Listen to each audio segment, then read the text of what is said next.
Yeah, today we're going to actually cover Book of Ruth.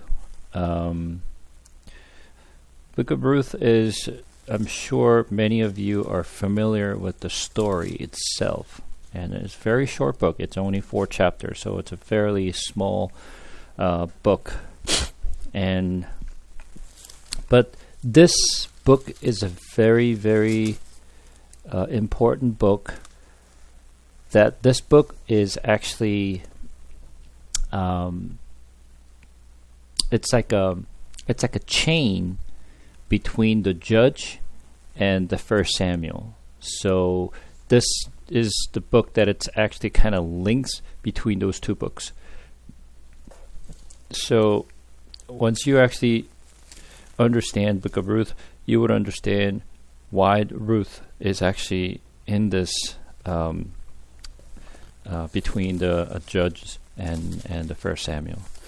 When you look at the Book of Ruth, this Book of Ruth is sort of like part of the Judges. So when you look at the very first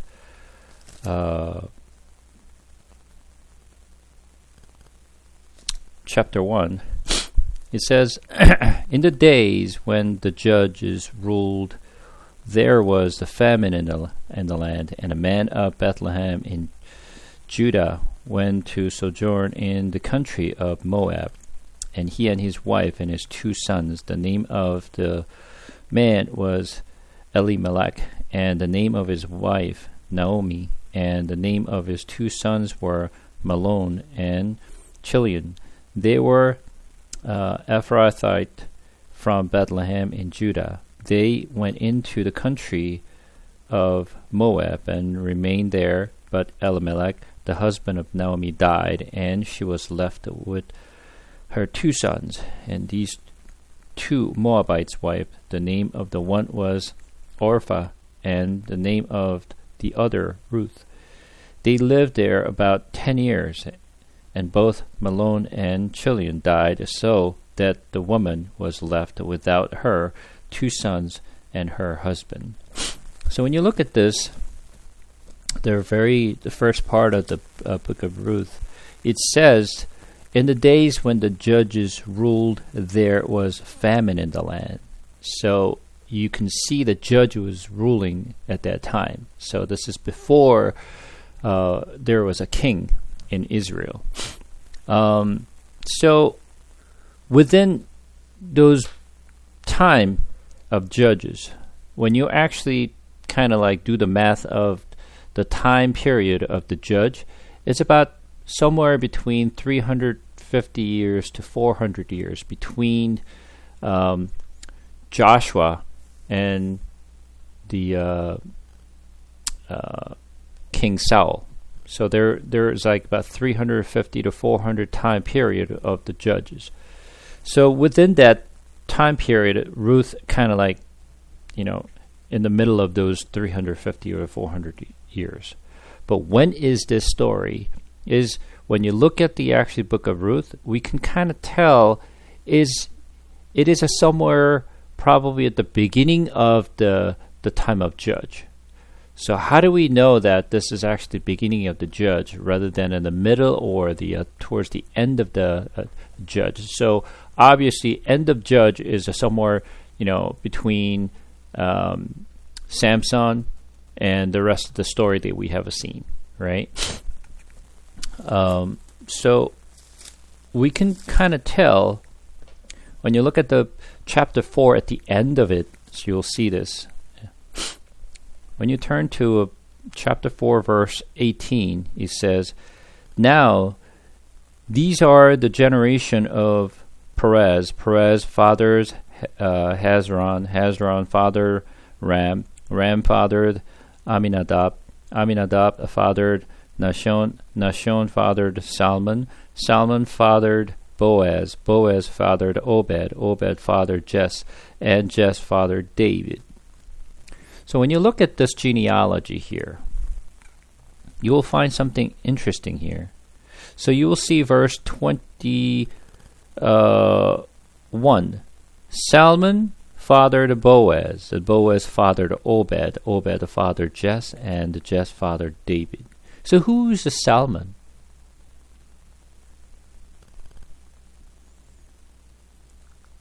Who is Salmon? Do you know who Salmon is?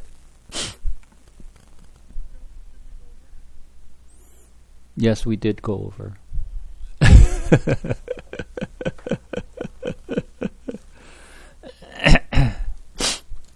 So, in order to find out who this Salmon is, we will actually turn to Joshua.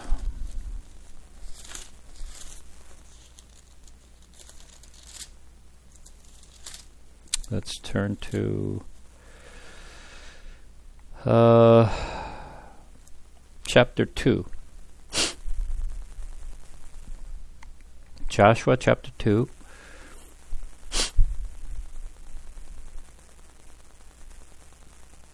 When you look at the Joshua chapter 2, you will see the story of two spies going into Jericho to kind of like, spy out the land before they actually advance into the city. And while those two spies are in the city, they met Rahab. And Rahab is the one who actually helped these two spies to actually get the information that they need, and then return back to Joshua safely. And so Rahab actually made a deal with these two spies that, I am going to help you and spare your life. In return, when you actually come into our city, you have to actually save, me and my family, right? So they actually made a deal. So the Rahab actually helped these two spies to do all their work, and they safely returned, right? And one of these two spies' name is Salmon. So the question is, how do we know one of these two spies are actually the Salmon? Unfortunately, the Bible does not talk about and judge their name in this. All right. Then how do we know? So when you turn to Matthew chapter 1,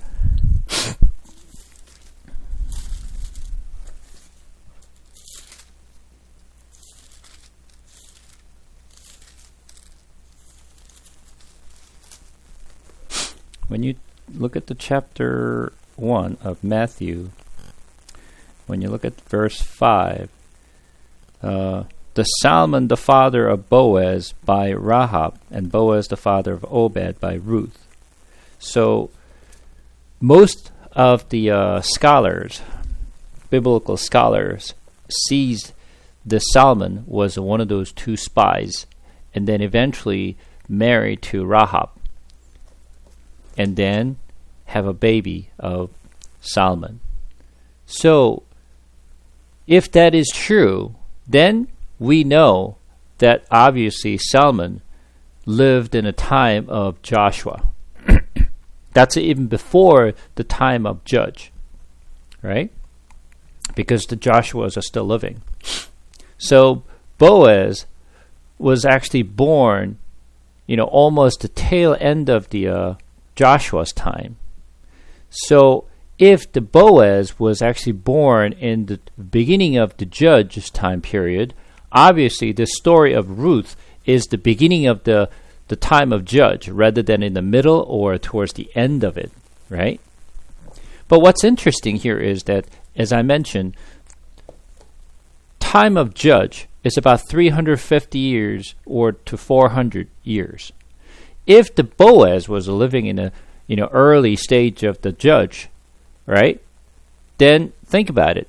Let's assume that Boaz was young at the time when Joshua died, right?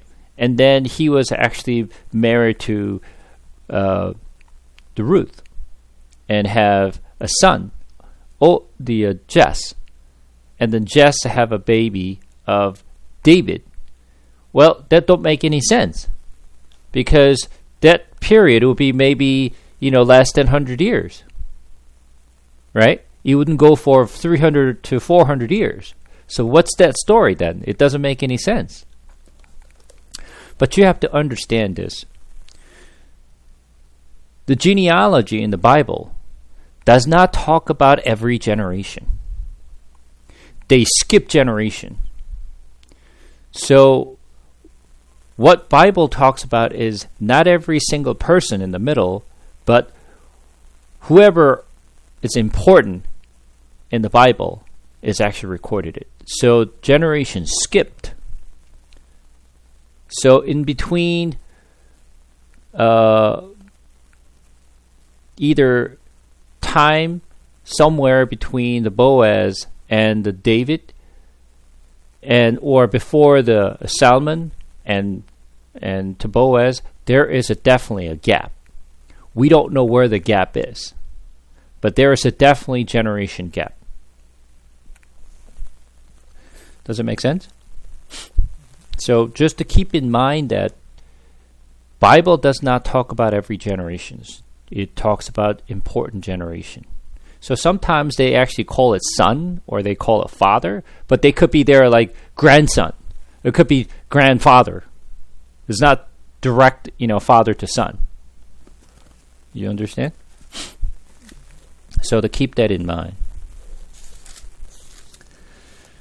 All right, so let's get to Ruth again.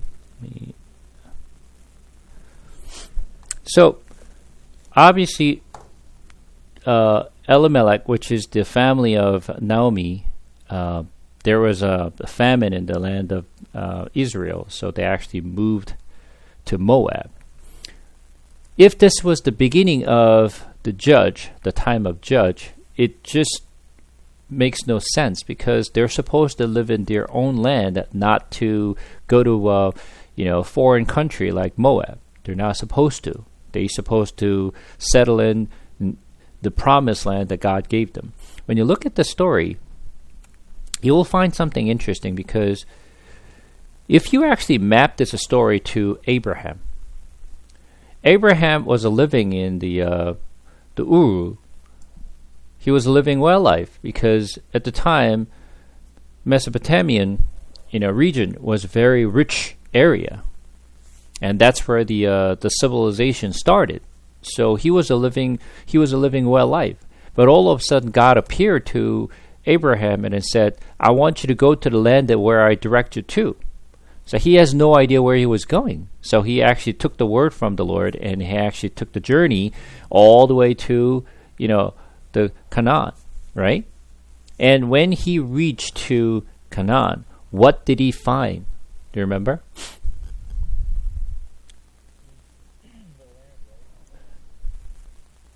Well, definitely there wasn't milk and honey for sure.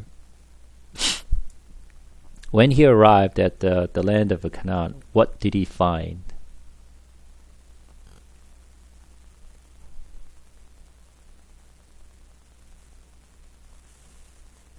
Let's take a look at it. Let's go to Genesis for a second. It's been a while, so you probably don't remember. Turn to Genesis chapter 12.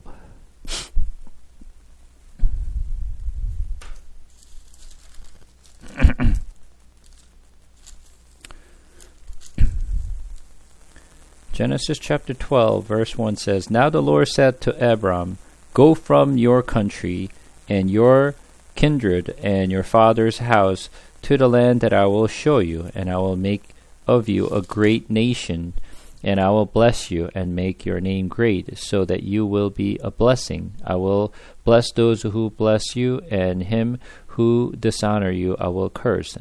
And in you all the families of the earth shall be blessed." So Abram went, as the Lord had told him, and Lot went with him. Abram was 75 years old when he departed from Haran. And Abram took Sarai his wife, and Lot his brother's sons, and all their possessions that they had gather, and the people they had acquired in Haran, and they set out to go to the land of Canaan. When they came to the land of Canaan, Abram passed through the land to the place at Shechem, to the oak of Moreh. At that time the Canaanites were in the land. Then the Lord appeared to Abram and said, "To your offspring I will give this land." So he built there an altar to the Lord, and he appeared to him. From there he moved to the hill country on the east of Bethel and pitched his tent, and Bethel on the west and Ai on the east. And there he built an altar to the Lord and called upon the name of the Lord. And Abram journeyed on, still going towards the Negeb. Now there was a famine in the land, so Abram went down to Egypt to sojourn there, for the famine was severe in the land. So, when he arrived at Canaan, what did he find? Did he find the milk and honey?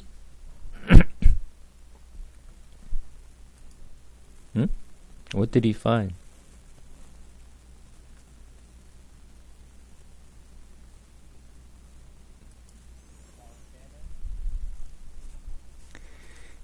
He found famine in the land. So listen, when he was told to go to the land that God is actually directing him to, he was expecting something good. Just like what you said, the milk and honey is probably what he was expecting. But when he actually arrived at the land where God is directing him to go, what he found was a famine. There's nothing to eat. So what should he do? Well, if he stays there, obviously, his family is going to, suffer from the famines and not having enough food for their family. So what he did was he journeyed down to Egypt to save his family. But God never told him to go to Egypt. The going to Egypt was something that he made up his own mind, that he just took the journey down there, because he knew if he moved down to Egypt he will be able to actually find the food, because that's where the most abundant of food. So he journeyed down to Egypt at the time. Although God told him to stay where he tell him to go, but what he found was actually not the same as what he was expecting. So, when God was actually leading people to promised land, obviously they were expecting milk and honey. And that's what they found when they actually, spied the land. But what he later on found out, it was a famine.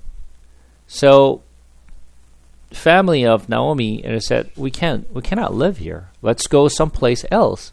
So they're leaving the place where God told them to stay. And then where did they go? Where is the Moab, by the way? Do you know where the Moab is? Well, obviously then let's take a look at where the Moab is. Obviously, guess what? Where would that be?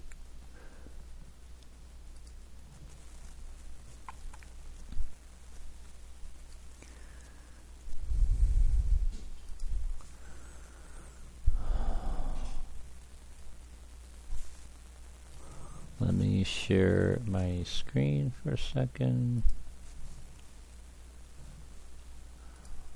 Alright, so share my screen, application. Alright, here we go.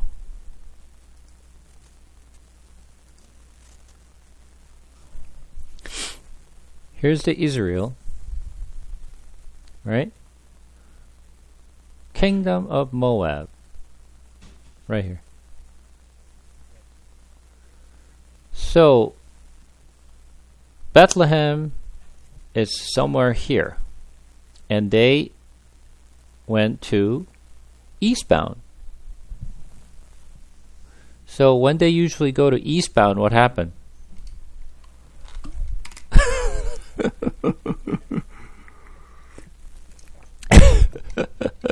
Yeah. So usually, when you go over to east, it's something's not good, right? Nothing good happens in the east, right? So they actually moved over to east, to the land of Moab, and guess what happens to their family? Obviously, his husband Elimelech died. His 2 sons died, right? This is not a good thing, right? So Elimelech, what does this name means? Elimelech. What does Melech means? Yeah, Melech.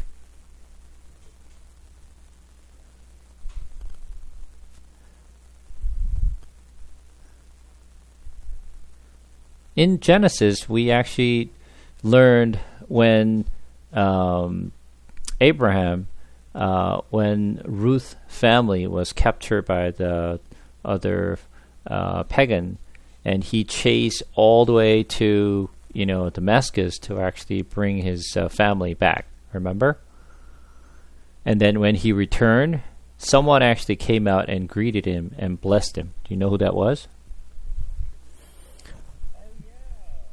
Yeah. Yeah. So Melech Chedek. Yeah. Yeah. Yeah. Wow. Yeah. So Melech means king. Eli means obviously El. So what does that mean? God is my king. Elimelech is God is my king. That's what it means. And he had 2 sons. And first son was what? Malone, right? His name was a Malones. So Malone, the meaning of Malone is a little weird because Malone means it's coming from the root word chala. And it's actually chala. So chala means weak and being sick. That's kind of weird that their son's name was like weak or sick. And then second one was what?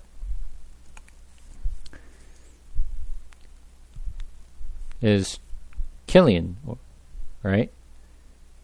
The Killians is name. It's actually root from Kala. Kala means end, finished, done. So it's kind of like Naomi's son's name is a little weird because one was sick, the other one is done. So obviously, like, they're all dead. We don't know exactly what they did, how they lived. There's no mention of them. But just by looking at their name, obviously, it seems like the first one was very sick and died early. And the second one was, we don't know how he died, but obviously the name is, as the name says, it was done and it was over. So they lost all male. Naomi was the only person left. And then 2 others, daughter-in-laws are there. 2 women's, Moabite women's. And then continue on from, actually, before we actually do that, let's take a look at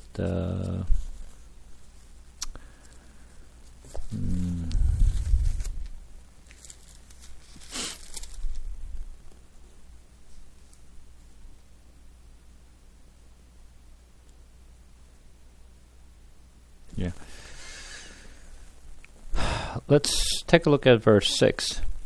Then she arose with her daughter-in-law to return from the country of Moab, and she had heard in the field of Moab that the Lord had visited his people and given them food. So she set out from the place where she was with her 2 daughters-in-law, and they went on the way to return to the land of Judah.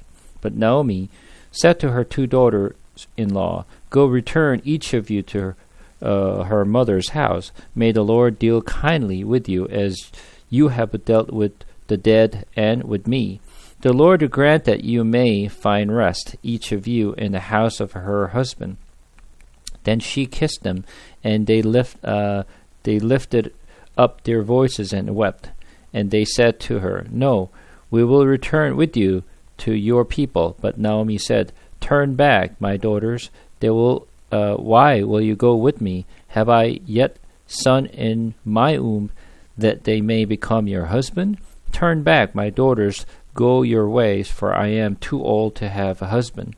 If I have a hope, even if I should have a husband this night, and should bear sons, would you therefore wait till they were grown? Would you therefore refrain from marrying? No, my daughters, for it is exceedingly bitter to me for your sake, that the hand of the Lord has gone out against me. Then they lifted up their voice and wept again. And Orpah kissed her mother-in-law, but Ruth clung to her. And she said, See, your sister-in-law has gone back to her people and to her gods. Return after your sister-in-law. But Ruth said, Do not urge me to leave you or to return from following you, for where you go, I will go, and where you lodge, I will lodge. Your people shall be my people, and your God my God. Where you die, I will die, and there will I be buried. May the Lord do so to me, and more also, if anything but death parts me from you. And when Naomi saw that she was determined to go with her, she said no more. So look at the Naomi and Orpah and Ruth. So let's take a look at the story. So Naomi and her family was living in the promised land, and they actually saw the famine in the land, and they departed to actually go to Moab. So when you look at it, they are more the opportunist, which means they go after whatever they can find, as pleasing to their family. So there is a famine, so they left the promised land to go to Moab to get their food rather than staying in their land. And then when they found that God blessed the promised land again, she decided to come back home. So she was actually going after the God's blessing. Wherever she can find food, wherever she can find the God's blessing, she will go wherever. So from this perspective, she doesn't seem to, or her family doesn't seem to be really faithful to God. They're just going after wherever they can find the opportunity. So from this perspective, they are more opportunist. They're just chasing after the opportunity. So when her husband died and 2 sons died, obviously there was no more hope or no more things to do at the Moab. You have to understand, in ancient time, being a widow is different meaning than how it is today. In today's world, even if your husband died or you divorce or you become a widow, you can still live your own life. You can just go and work and do whatever you need to do to continue on your life. Back in the days, it's not like that. When a woman become a widow, whether her husband die or the divorce the woman, doesn't really matter. You just become a widow. When you become a widow, there's no hope in living. There's no way that you can survive well in normal life. So typically, most of the widows either have to beg for food, or they have to actually, sell their own body to becoming like a, prostitute to just to, continue to live their life. So the life of a widow, it is not as generous as it is today. So for her, there's no hope. And at the same time, there's another things you have to keep in mind, that in ancient days, when your husband died, right? And typically, if you have siblings, let's say only, let's say Naomi's son, there's two sons, and then let's say the first one died. If the only Malone died, right? And then what they normally do is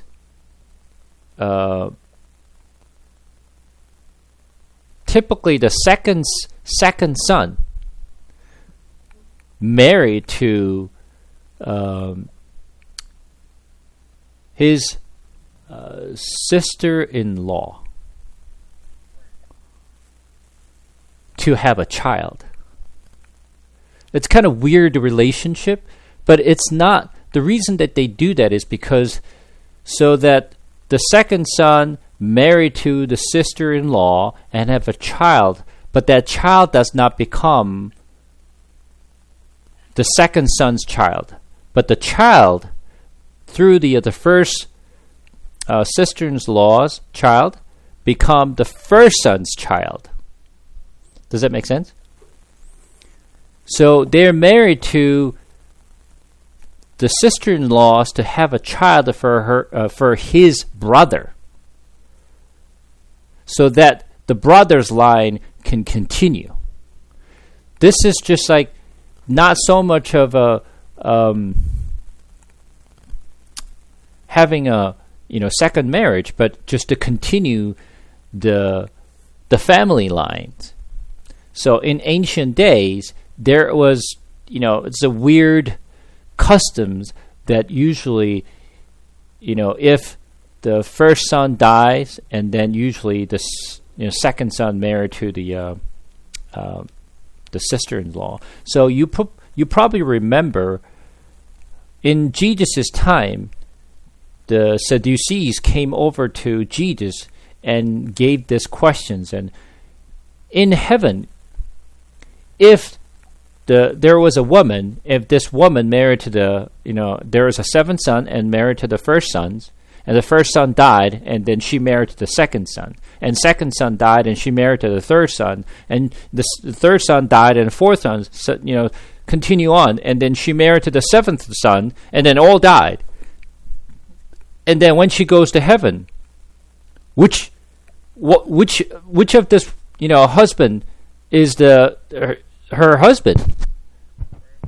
The Sadducee asked Jesus, because they don't believe in resurrections, or they don't believe in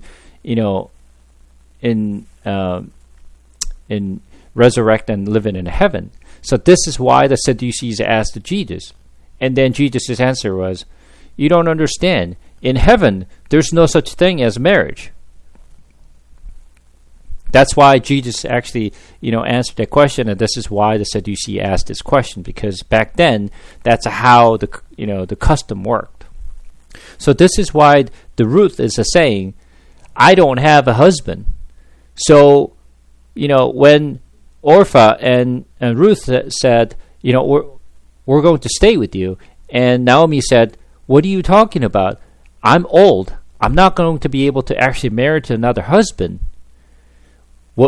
The reason she said this is because if she married to another man, and if she has a child, and when the child grows up, then these two women will marry to the son, which makes no sense in our custom, but that's how it's supposed to work. So this is why Naomi's saying, "I don't even have a husband yet. So would you wait until I marry to another man and then have a child, and wait until my child grows up so that you can marry to this child?" So this is what Naomi was talking about. So it makes no sense. So just go back home to your family. There's no reason for you to follow me, because there is no hope that you will find another husband through me. So this is what Naomi was saying. So Orpah knew that. So, yes, mother, I'll just go back to my family. So the Orpah decided to go back to her family, which is the Moabite family. So Orpah just kissed her, and then she left. The Ruth, on the other hand, and said, no, don't let me go. I'm not going back to my family. I'm married to your sons. I'm going to stay with you. You're still my mother, and I'm going to go wherever you go. Whoever you serve, your God will be my God. Wherever you die, that's where I will die. So she was a very consistent, and she just, insisted she would, not leave her. So she followed. So once again, now Naomi and her family lived in Israel, and she moved over to Moab, which is the eastbound. And then while she was living in Moab, and then she heard there was a blessing in Israel, the land of Israel. So what she did was she returned back to Israel, where she used to live. So now the direction where she moved was from the west to east, and now east back to west again. So usually the directions of the west is the blessing. That's where the restoration happens, on the westbound, right? So, continue on, chapter 1, verse 19. So the two of them went on until they came to Bethlehem, and when they came to Bethlehem, the whole town was stirred because of them. And the woman said, is this Naomi? She said to them, Do not call me Naomi, call me Mara, for the Almighty has dealt very bitterly with me. I went away full, and the Lord has brought me back empty. Why call me Naomi, when the Lord was testified against me, and the Almighty has brought calamity upon me? So Naomi returned, the Ruth, the Moabites, her daughter-in-law, with her, who returned from the country of Moab, and they came to Bethlehem at the beginning of barley harvest. So Naomi, the meaning of name Naomi means happiness. So everybody calls her name Naomi, is returned. The joy has returned. Your happiness is returned. So Naomi said, don't call me Naomi, because when I went to Moab, I pretty much lost everything. Not only my, wealth, I lost all my, sons. I lost my husband. I have nothing. I returned back to my hometown with empty hands. There's nothing to really, happy about. So she was saying, don't call me Naomi, because I'm not happy. I came back with the empty hands. So she said, call me Mara. So what does this Mara means? Do you remember Mara? What does the Mara means?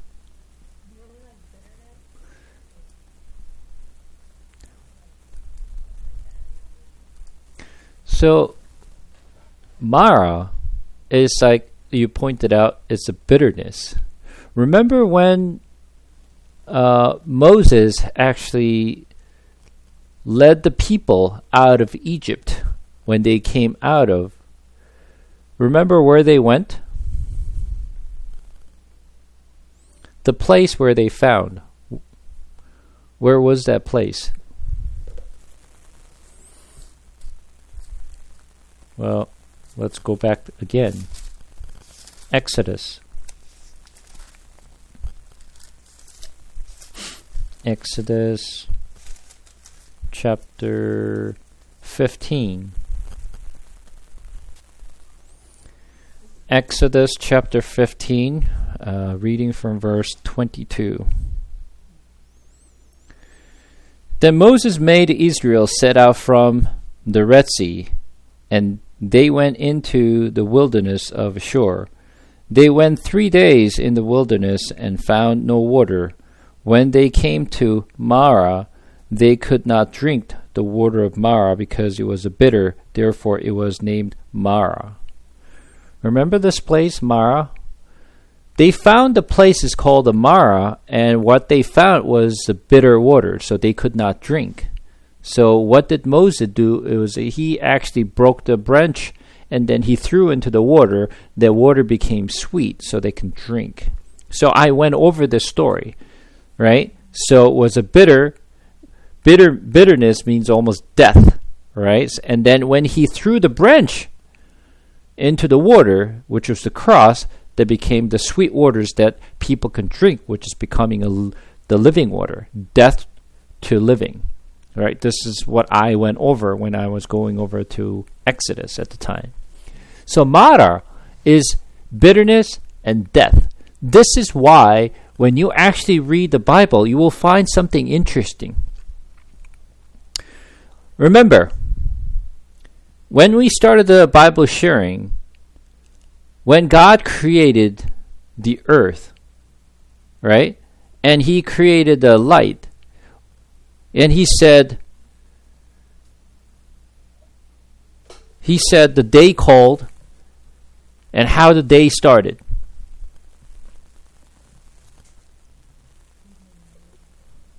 Yeah? It was evening and there was a morning, and he called the first day, right? So it started off from darkness, right, to light. Evening towards the morning. So when you look at the Bible, it's always a start from death to living. Right? Dark to light, death to living. That's how normally the story of the Bible goes. Right? Remember, what is Jesus' mother's name?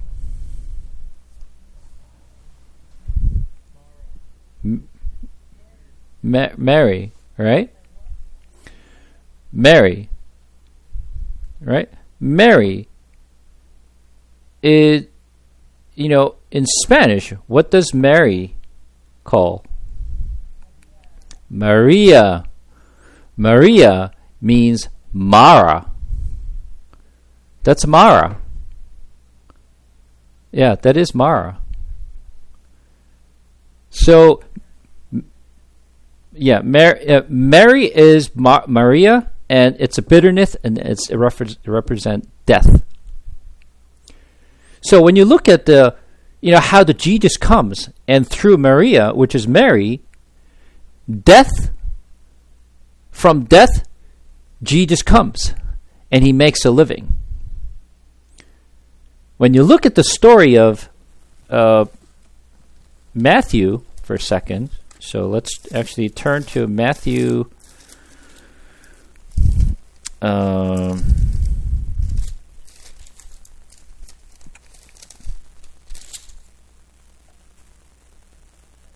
chapter 28.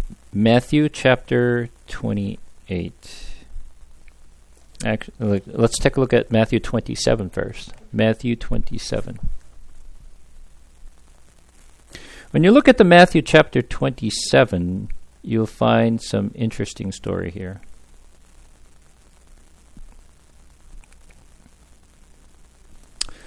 Matthew 27, we're going to read from verse 50. And Jesus cried out again with a loud voice and yielded up his spirit. And behold, the curtain of the temple was torn in two from top to bottom, and earth shook, and the rock were split. The tombs were also opened, and many bodies of the saints who had fallen asleep were raised. And coming out of the tombs after his resurrection, they went into the holy city and appeared to many. When the centurion and those who were with him, keeping watch over Jesus, saw the earthquake and what took place, they were filled with awe and said, "Truly, this was the Son of God." There were also many women there looking on from distance, who had followed Jesus from Galilee, ministering to him, among whom were Mary Magdalene, Mary the mother of James and Joseph, and the mother of the sons of Zebedee. And when it was evening, there came a rich man from Arimathea named Joseph, who also was the disciple of Jesus. He went to Pilate and asked for the body of Jesus. When Pilate ordered it to given to him, and Joseph took the body and wrapped it in a clean linen shroud and laid it on his own new tomb, which he had cut in the rock, and he rolled a great stone to the entrance of the tomb and went away. Mary Magdalene and the other Mary were there, sitting opposite the tomb. So chapter 28 jumps to the chapter 28. Now after the Sabbath, towards the dawn of the first day of the week, Mary Magdalene and the other Mary went to see the tomb. And behold, there was a great earthquake, for an angel of the Lord descended from heaven and came and rolled back the stones and sat on it. So when you look at this story, what do you find here?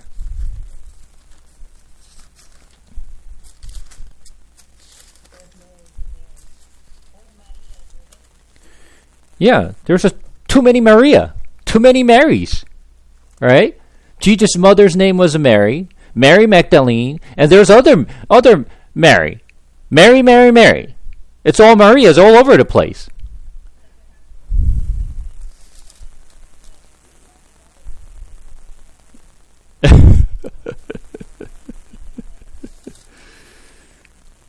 So there are many Maria around Jesus.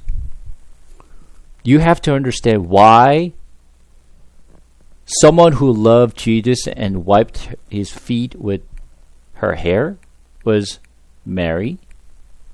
When you see the Bible, you will see many Maria. There's a reason. Because death leads to living. Jesus comes from Mary, which coming from death to living. And Jesus was surrounded by Mary all the time. And when Jesus died, the people who came to see Jesus was all Maria, which means all death. And then among them, Jesus cries, resurrect. So it's coming from death to living. This is why you will find many Marys in the Bible. Mara, Miriam, right? It's all the same. So guess what?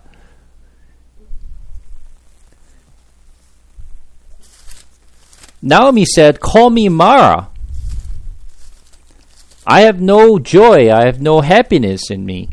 So call me Mara. So from Mara, now she will find happiness. Go back to Book of Ruth again. And then, when did they come back to Israel? They came back, when you actually look at the chapter 1, verse 22. So Naomi returned, Ruth the Moabite, her daughter-in-law, with her, who returned from the country of Moab, and they came to Bethlehem at the beginning of barley harvest. Okay, so when is the barley harvest?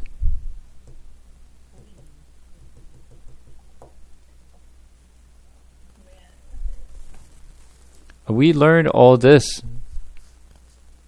Come on. So we learned the 7 feast, right?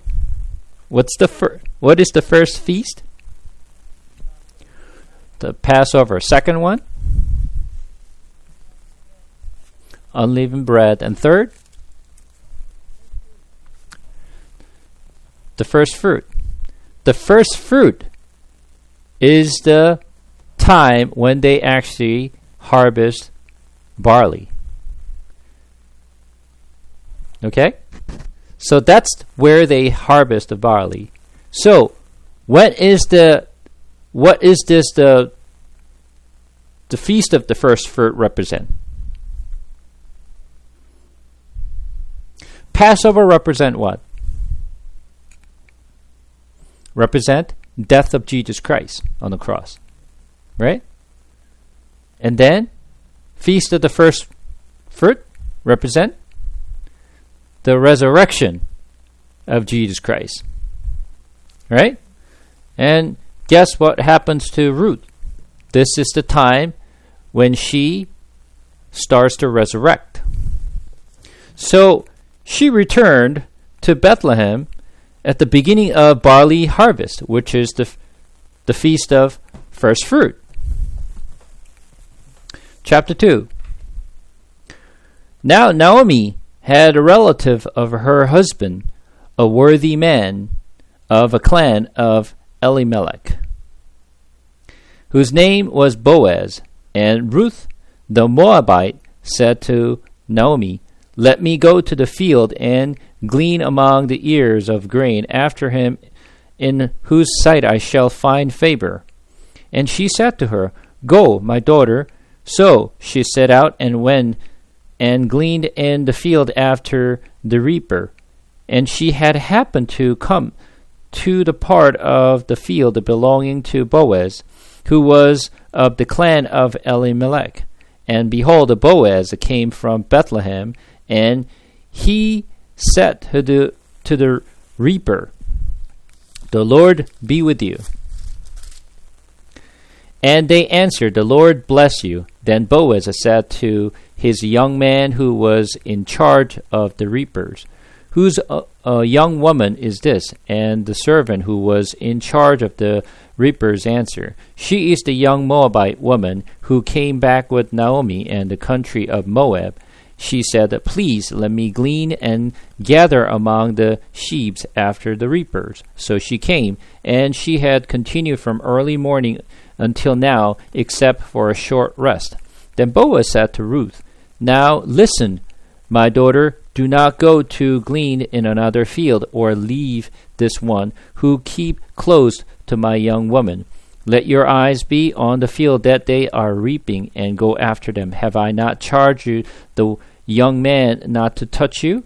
And you are thirsty, go to a vessel and drink what the woman, young man, have drawn." Then she fell on her face, bowing to the ground, and said to him, "Why have I found favor in your eyes, that you should take notice of me, since I am the foreigner's?" But Boaz answered her, "All that you have done for your mother-in-law since the death of your husband has been fully told me, and how you left your father and mother and your native land, came to a people that you did not know before. The Lord repay you for what you have done, and full reward be given you by the Lord, the God of Israel, under whose wings you have come to take refuge." Then she said, "I have found favor in your eyes, my Lord, for you have comforted me and spoke kindly to your servant, though I am not one of your servants."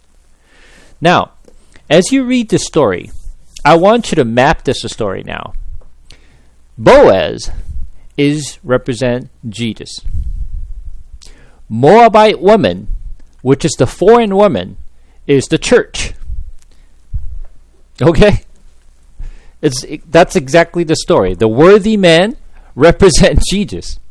Is rich, and he has abundant, and he has all the servants. And foreign woman, which is the Moabite woman, which is not part of Israel, now actually came and followed Israel, which is Naomi. Right? And then she will be accepted by the worthy man, which is Jesus, which is the church, is the Ruth. When you look at Deuteronomy chapter 23, you'll find the law. Deuteronomy chapter 23 for a second.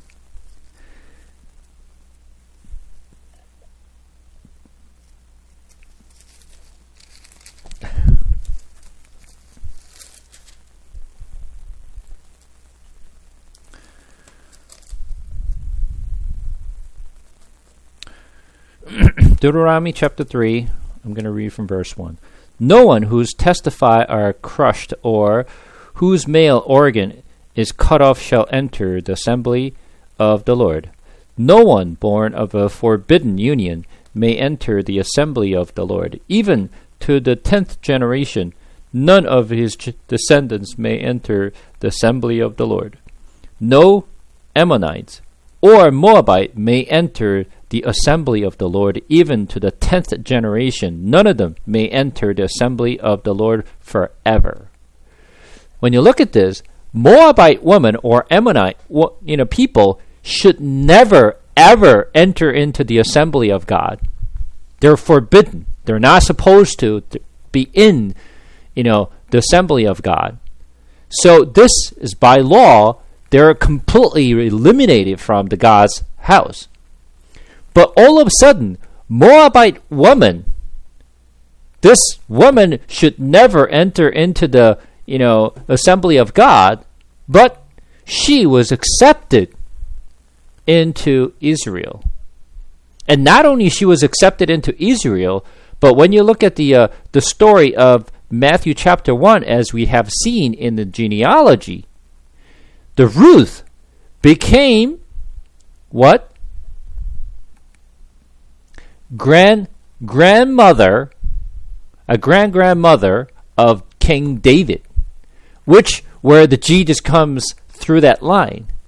So Moabite woman should never be accepted into the assembly of God, but she was accepted into assembly of God. Not only accepted into assembly of God, but she became an ancestor of Jesus Christ, the Savior. So this is the true blessing of accepting the Gentiles, which is not supposed to be in.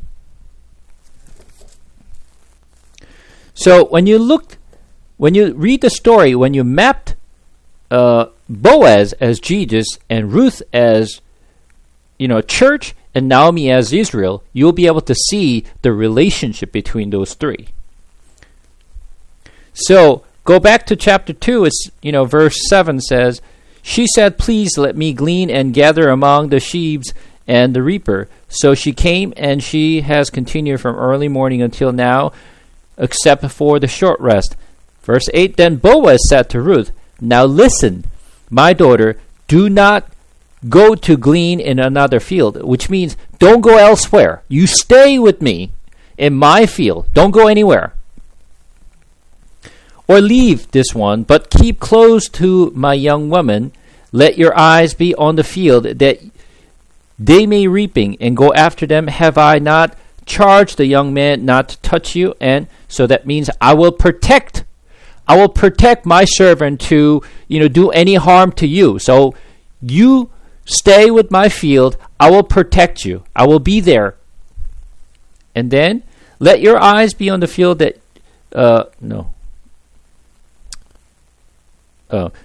verse 9, "Let your eyes be on the field that they are reaping, and go after them. Have I not charged the young man not to touch you?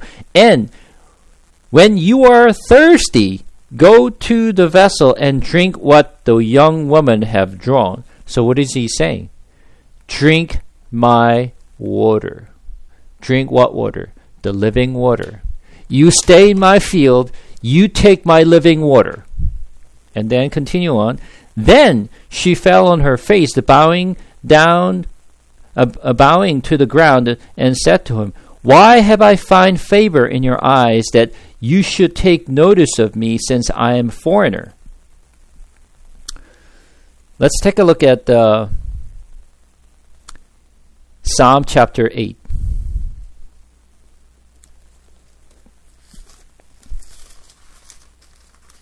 Psalm chapter 8.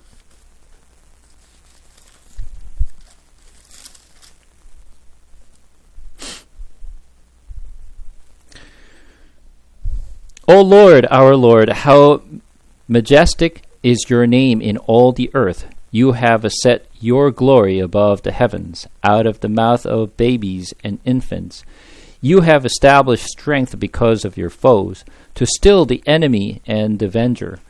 When I took at your heavens, the work of your fingers, the moon and the stars which you have set in place, what is man that you are mindful of him, and that and the Son of Man that you care for him. So what is he saying? What is man that you are mindful of him, and the Son of Man that you care for him? So what he's saying is, who am I? I'm not even worthy, but you are taking care of me, which is almost the same exact confession of Ruth.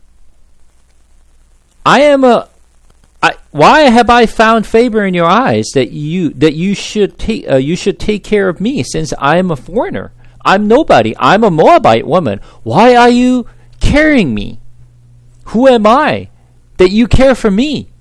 Which is God is saying to me, I'm a foreigner, but you are taking care of me. Who am I? And it says, he said, drink my water.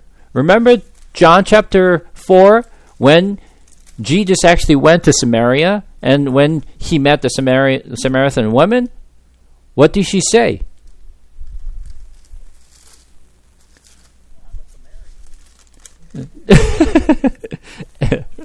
Exactly, right? And then, I'll give you the eternal, the water that you will drink. So she was asking for a drink, right? So Jesus said, drink my water. You will never be thirsty. So Jesus is saying to the Samaritan woman. And when you turn to Revelation for a second, since we haven't actually touched the Revelation for quite some time, so let's just turn to Revelation for a second. Revelation is chapter 21.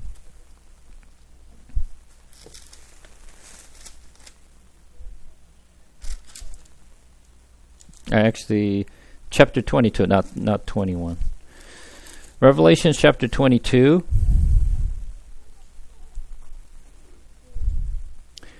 Verse 7.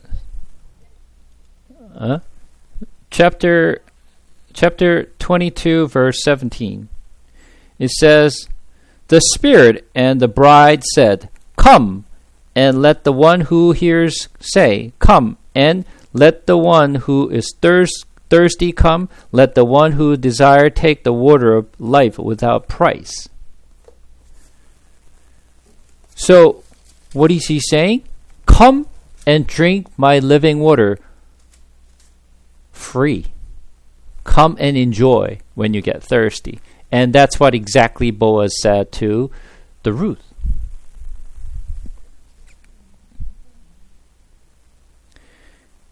And come back to Ruth chapter 2, verse 11. But Boaz answered her, all that you have done for your mother-in-law since the death of your husband has been fully told me, and how you left your father and mother and your native land and came to a people that you did not know before.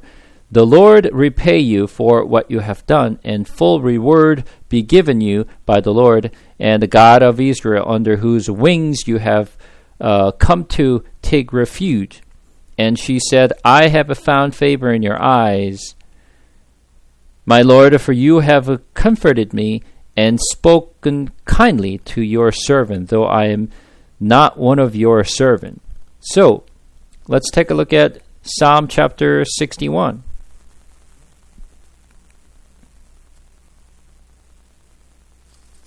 Psalm chapter 61.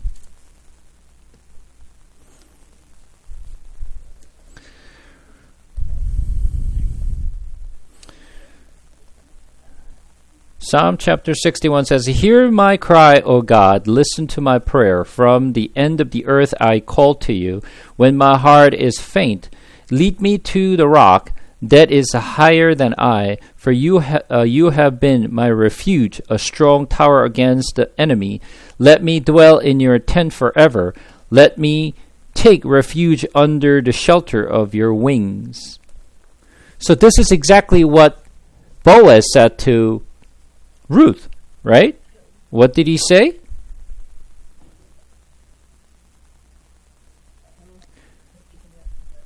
Yeah. The Lord repay you for what you have done, and full reward be given to you by the Lord, the God of Israel, under whose wing you have come to take refuge, which is you stay under my wing. And it's the same thing says in the Psalm chapter 91. It says almost the same exact same exact thing.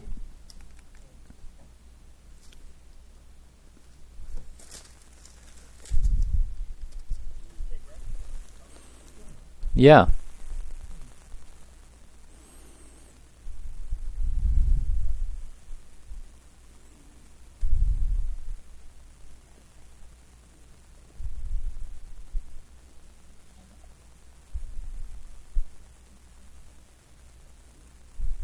So when you look at the Psalm chapter 91 and verse 4, he will cover you with his pinions, and under his wing you will find refuge. He's a Psalm chapter 91 verse 4.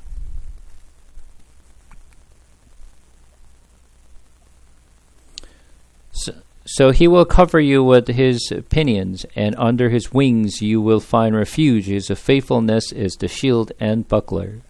So same exact thing. You stay under my wings. You drink my living water. I will protect you.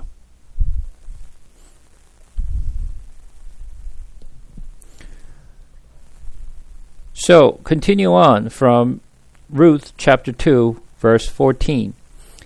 At that mealtime, Boaz said to her, "Come here and eat some bread and dip your moors in the wine." What does it remind you?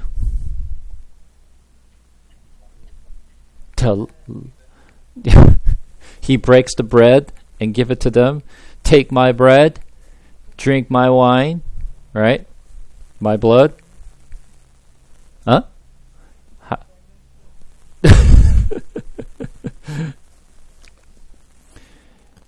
So she sat beside the reapers, and he passed to her roasted grain, and she ate until she was satisfied. So she was given full of food to satisfy her, and she had some left over.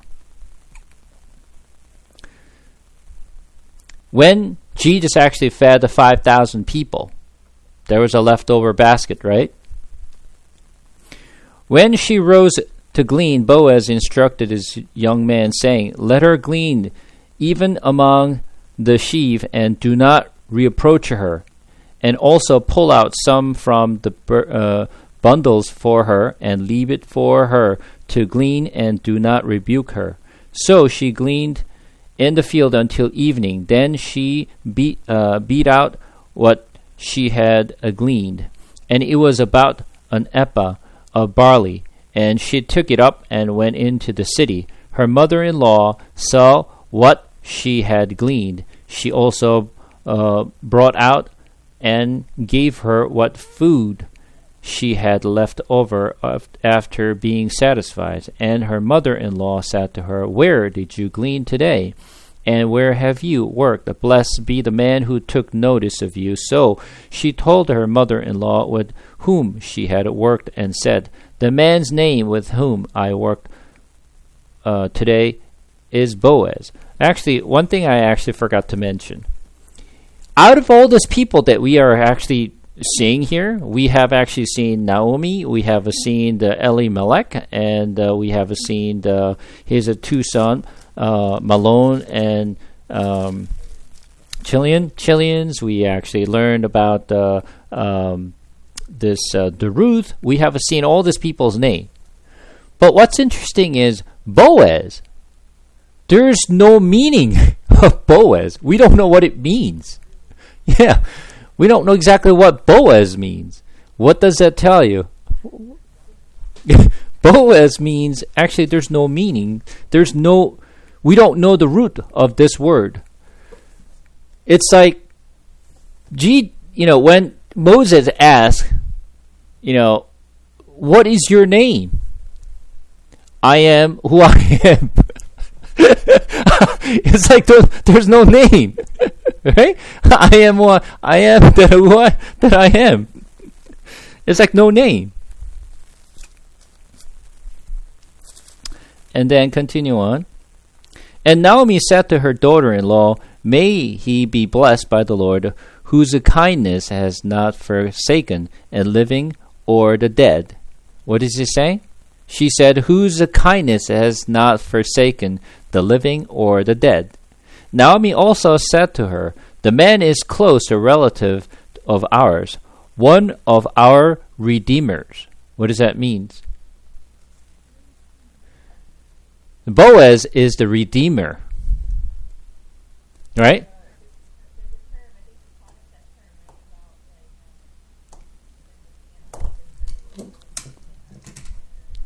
Yeah. Yes, I already covered that before. Like, remember the first son died, and the second son actually married to the sister-in-law, right? To have a child for his brother. So Boaz is the redeemer. Obviously, that's represent Jesus. And Ruth, the Moabite, said, besides, he said to me, you shall keep close by my young man until they have finished all my harvest. What does that mean? You will continue to work until our harvest is over. Remember? Right? You get that idea now? It's just the church will continue to work until the last harvest is over. And Naomi said to Ruth, her daughter-in-law, it is good, my daughter, that you go out with his young woman, lest in other field you be assaulted. So she kept close to the young woman of Boaz, gleaning until the end of the barley and wheat harvest, and she lived with her mother-in-law. So now wheat harvest, when is that? What feast is this?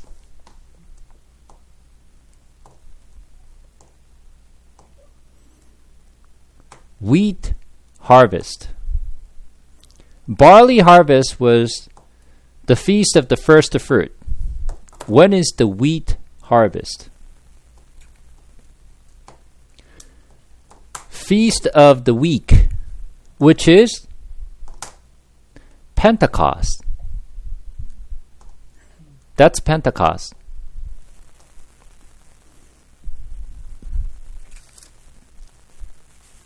Then Naomi, her mother-in-law, said to her, my daughter, should I not seek rest for you, that it may be well with you? Where is she finding a rest? So the Naomi is saying, you have to find a place to rest. So, once again, where are we finding a rest? We're finding a rest with the Lord, right? That's the ultimate goal. We're going into His rest. That's the whole purpose of a Sabbath. That's the whole purpose of seventh day and everything else, right? We will find the rest in Him. So I will find the rest for you. So where will you be? Obviously with Boaz, right? Is not Boaz our relative, with whose young woman you were? See, he is winnowing barley tonight at the threshing floor. Wash therefore, and anoint yourself, and put on your cloak, and go down to the threshing floor, but do not make yourself known to the man until he finished eating and drinking. So she's taking Beth, and she does what? She anoints her. Right? She anoints her. Right? On what time? When they do wheat harvest, which is the Pentecost. You get that? Wash therefore and anoint yourself, and put on your cloak, and go down to the threshing floor, but do not make yourself known to the man until he has finished eating and drinking. But when he lies down, observe the place where he lies. Then go and uncover his feet, and lie down, and he will tell you what to do. And she replied, all that you say I will do.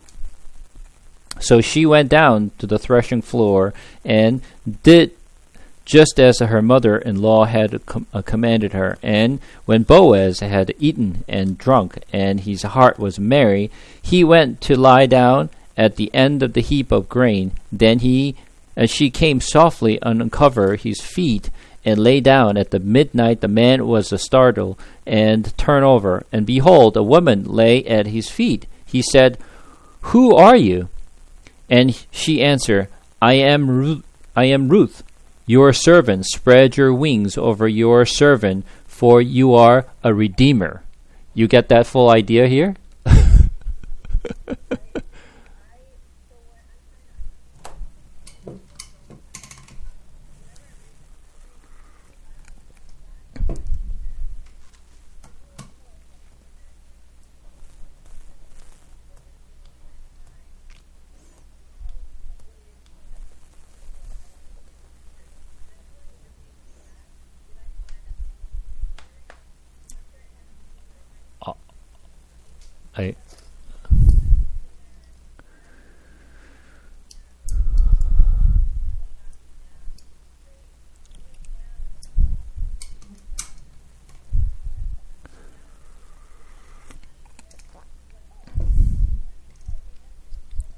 I well, if this situation really happens to a man, I don't think the man think it's humorous. I think it is weird. It is not normal in our time. This is not normal at all, right? But you have to think about it in ancient time. This is not surprising to them. Of course, it is not normal situation either, because typically when they actually, the woman marries to someone and her husband died, and if there's other siblings, either big brother or the little brothers is there, they will have to marry to their brothers to have a child for the died husband, right? So this is the custom in the back, in ancient time. This is a normal.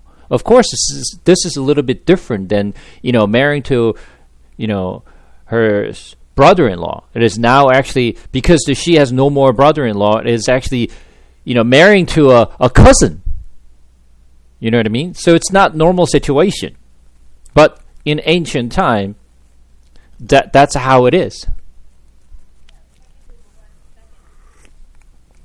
Second in line, but they're a cousin.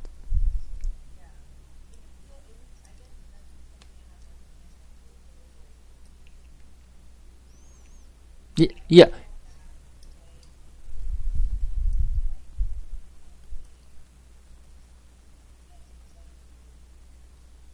Well, for when you look at it from our standard, it makes no sense for us, right? It's just like it's a very awkward situations, and it is not a something we can but you have to think about what the story is about, though. It's not about the actual Ruth is marrying to her husband's cousin. So when you look at it from that perspective, it's a weird story. I mean, it's just really bizarre. If non-Christian reads these stories, and it will say what the hell is this, right? They're gonna say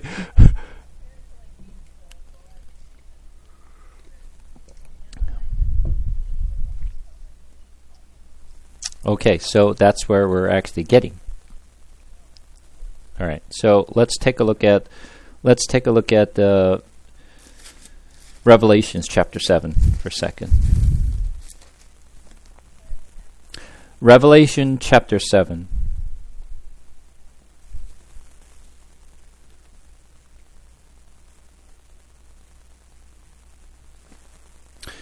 It's in the Ruth, he says, I'm Ruth, your servant. Spread your wings over your servant, for you are redeemers. That means cover me. Cover me.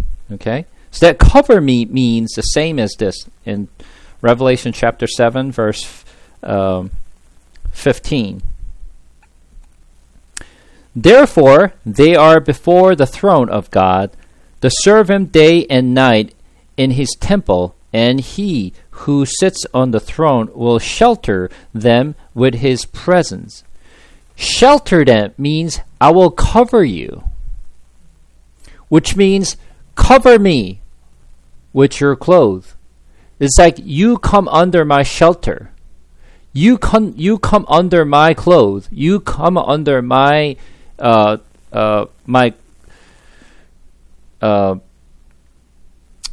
the cloth, and it says you are my redeemer. So when it means cover me, you come under my roof, you come under my cloth, you come under my tent. That's what it means. So Revelation chapter 7 says you come under my shelter is the same meaning. And then take a look at Ezekiel as well. Ezekiel chapter 16.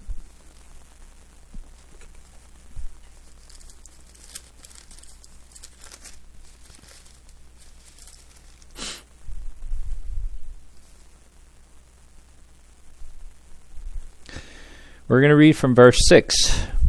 And when I passed by you and saw you wallowing in your blood, I said to you, in your blood, live. I said to you, in your blood, live.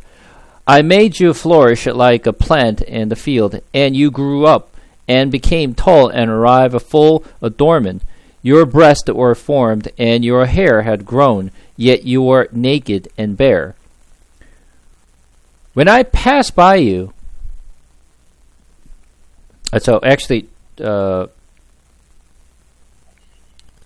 when I passed by you again and saw you, and behold, you were at the age for love, and I spread the corner of my garment over you and cover your nakedness. I made my vow to you and enter into a covenant with you, declared the Lord God, and you became mine. It's exactly the same thing. You cover me with your garment. You are mine. It's the same exact thing. So Boaz, as a redeemer, is actually doing exactly the same thing. I will cover with my garment your nakedness. You are mine. And you turn to Jeremiah. Jeremiah chapter 48.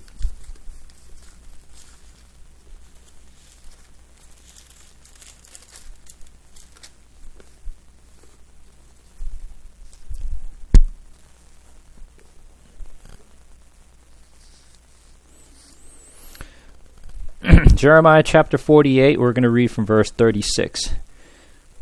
Therefore, my heart moans for Moab like a flute, and my heart moans like a flute for the men of Hareseth. Therefore, the riches they gained have perished, for every head is shaved and every beard cut off. On all the hands are gashed, and around the waist is sackcloth.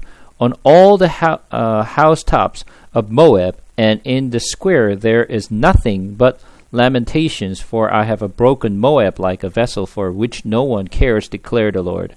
How it is broken, how they wail, how Moab has turned his back in shame. So Moab has become a derision and a horror to all that are around him. For thus says the Lord, behold, one shall fly swiftly like an eagle, and spread his wing against Moab.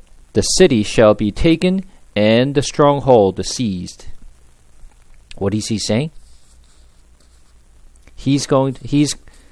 The eagles is swiftly fly over there, and then what? And spread his wing to the Moab. So God is to actually spread his wings and cover Moab. And he covers his garment over Ruth. and saying, "You are mine," because he is the Redeemer. Now she is naked, and the Boaz is actually cover her nakedness with his garment and cover her shame. Coming back to Ruth again, verse 10, and he said, "May you be blessed by the Lord, my daughter. You have made this last kindness greater than the first, in that you have not gone after a young man, whether poor or rich. And now, my daughter, do not fear. I will do for you all that you asked, for my fellow townsmen know that you are worthy woman."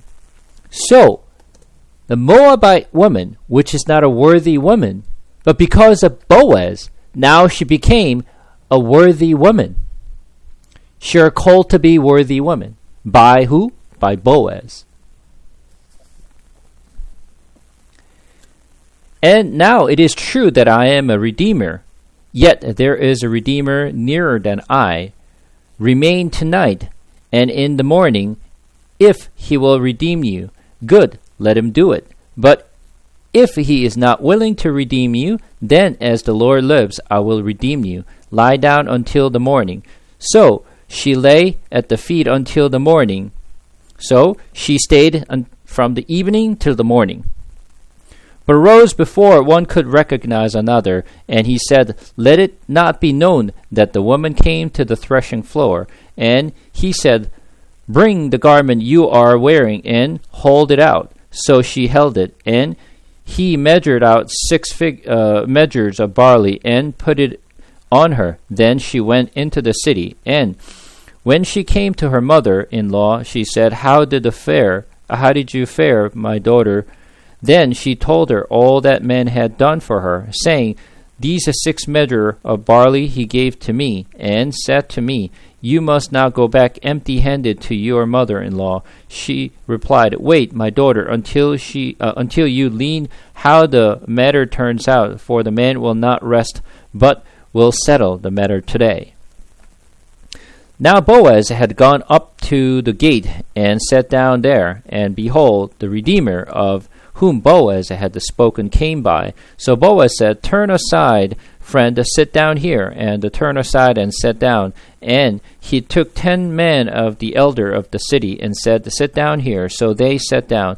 Then he said to the Redeemer, "Naomi, who has come back from the country of Moab, is selling the parcel of land that belonged to her relative Elimelech. So I thought I would tell you of it and say, Bide in the presence of those sitting here, and in the presence of the elder of my people. If you will redeem it, redeem it. But if you will not, tell me what I may know, for there is no one besides you to redeem it. So I come after you, and said, I will redeem it." Then Boaz said, "The day you buy the field from the hand of Naomi, you also acquire Ruth the Moabite, the widow of the dead, in order to perpetuate the name of the dead in his inheritance." Then the Redeemer said, "I cannot redeem it for myself, lest I impair my own inheritance. Take my right of redemption yourself, for I cannot redeem it." Now this was the custom in former time in Israel concerning the redeeming and exchange. To confirm a transaction, the one drew off his sandal and gave it to the other, and this was the manner of the testing in Israel. So that the Redeemer said to Boaz, "Buy it for yourself." He drew off his sandal, and Boaz said to the elder and all the people, "You are witness this day that I have brought from the hand of Naomi all that belonged to Elimelech, and all that belonged to Chilion and Malon. Also Ruth the Moabite, the widow of Malon, I have bought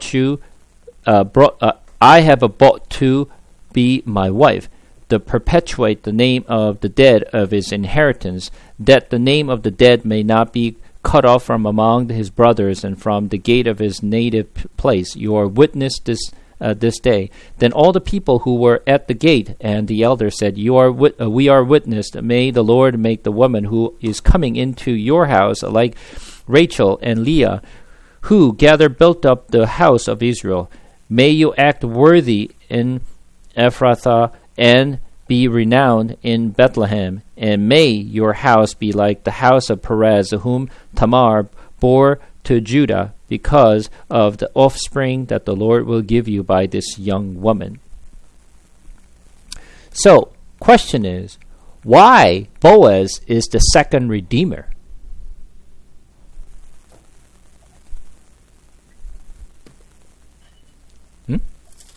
Why Boaz is the second redeemer? Why not the first one?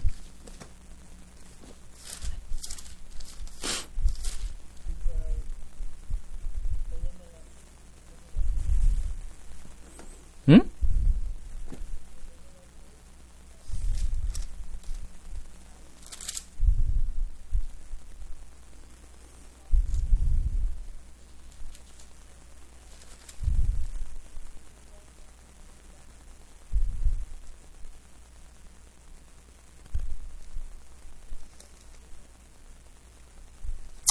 Let's turn to 1 Corinthians for a second.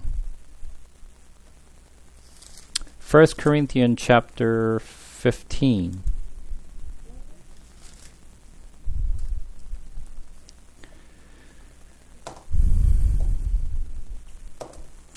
First Corinthians chapter 15, we're going to read from verse 12 and on. Now, if Christ is proclaimed and raised from the dead, he can some of you say that there is no resurrection of the dead? But if there is no resurrection of the dead, then not even Christ has been raised. If Christ has not been raised, then our preaching is in vain, and your faith is in vain. We are even found to be misrepresenting God, because we testify about God that he raised Christ, whom he did not raise, if it is true that the dead are not raised. For if the dead are not raised, not even Christ has been raised. And if Christ has not been raised, your faith is futile, and you are still in your sins. Then those who have fallen asleep in Christ have perished. If in Christ we have a hope in this life only, we are of all people most to be pitied. But in fact, Christ has been raised from the dead, the first fruit of those who have fallen asleep. For as by a man came death, by a man has come also the resurrected of the dead. For as in Adam all died, so also the Christ shall be made alive, but each in his own order. Christ is the first fruit, and at his coming those who belong to Christ. Then comes to the end, when he delivers the kingdom to God the Father, after destroying every rule and every authority and power. What is this saying? There is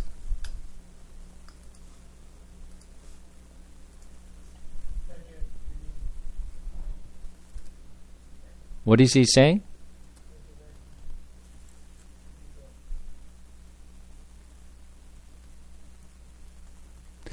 So there is Adam, right?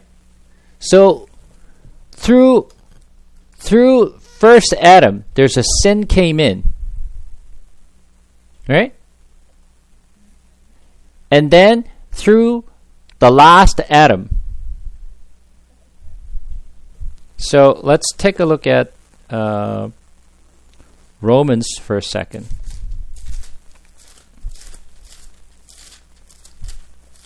Romans chapter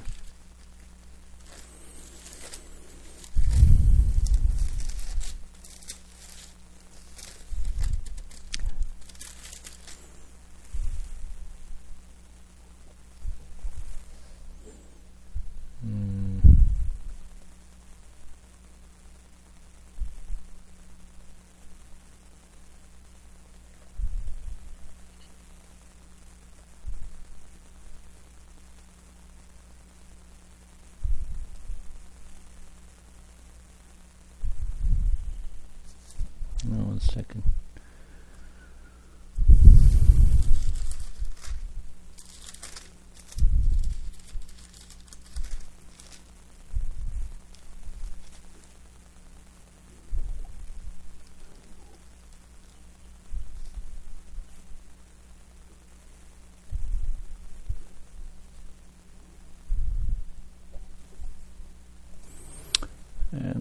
1 second.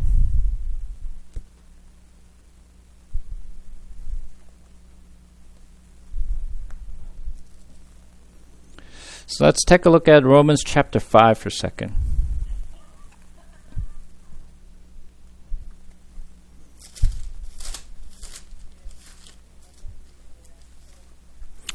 Romans chapter 5, starting from verse 12.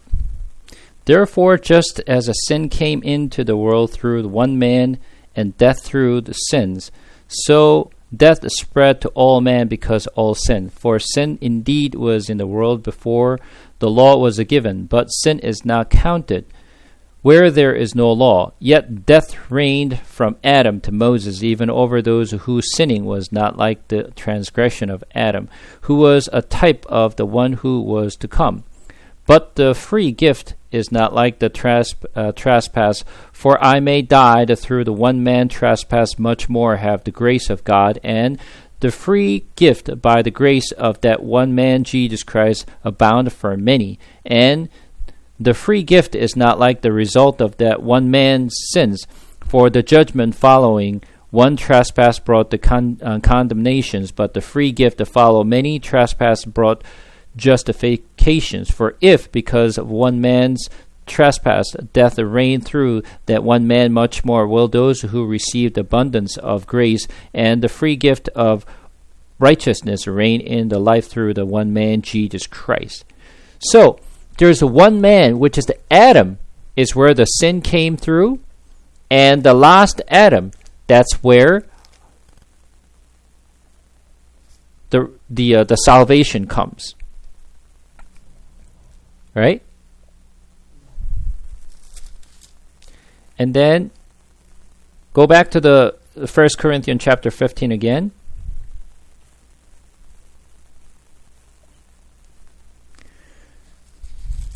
First Corinthians chapter 15. We're going to read from verse 44 and 44. We're going to read. It is a sown a natural body. It is raised a spiritual body. If there is a natural body, there is also a spiritual body. Though it is written, the first man, Adam, became a living being, the last Adam became a life-giving spirit. But it is not the spiritual that is first, but the natural, but then the spiritual. The first man was from the earth, a man of dust. The second man is from heaven, as was the man of dust. So also are those who are of the dust, and as is the man of heaven, so also are those who are of heaven. Just as we have borne the image of a man of dust, we shall also bear an image of man of heaven. So what it means is, when you look at the Bible, always the first one perish. That's why you will never see the first sons never actually inherit and never been blessed. Always not the first one. So the first spiritual world was created before the heaven and earth. But that one perished. And then the heaven and earth and Adam is the one who blessed, which is the comes next. And Adam was the first one who actually came and brought the sin over and trespass over. But second, the last Adam, which is Jesus Christ, through him, there is the life comes back. And there is no sin anymore. So the first one is always not the one who inherit. And first is not the one who redeem. It's always the last one to redeem. You have to understand it's not a second, it is a last, a first and last. So the first person who's supposed to redeem, he cannot redeem because he's incapable of redeem. But the second one, which is the Boaz, is the one who redeems the Ruth. So the first one represents first Adam. Boaz is the last Adam, which is the one who redeems. You get that? Okay, so let's quickly come back to Ruth again.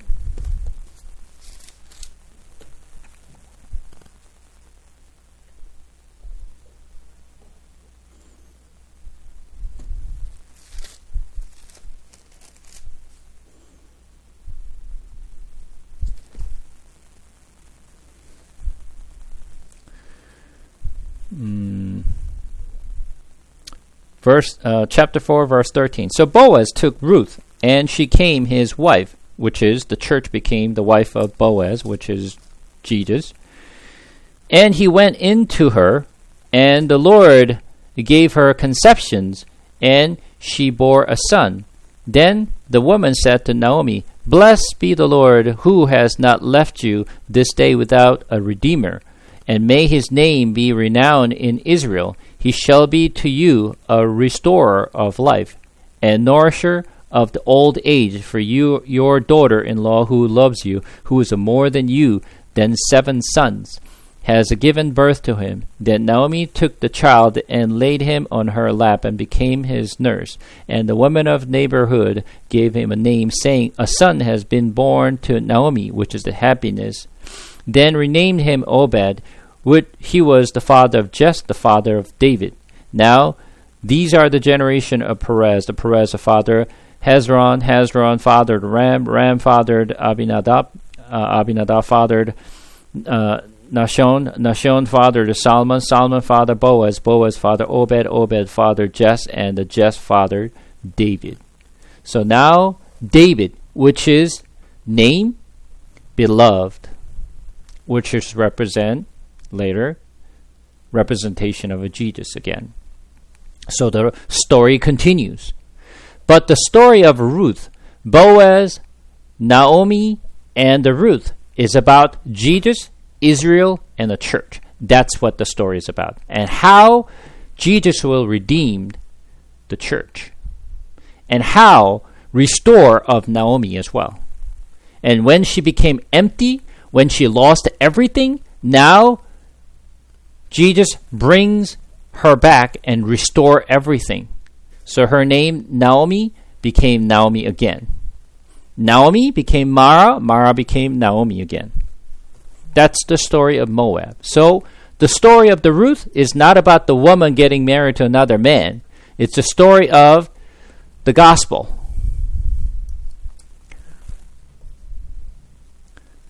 All right, so that's the story of the book of Ruth. Any question?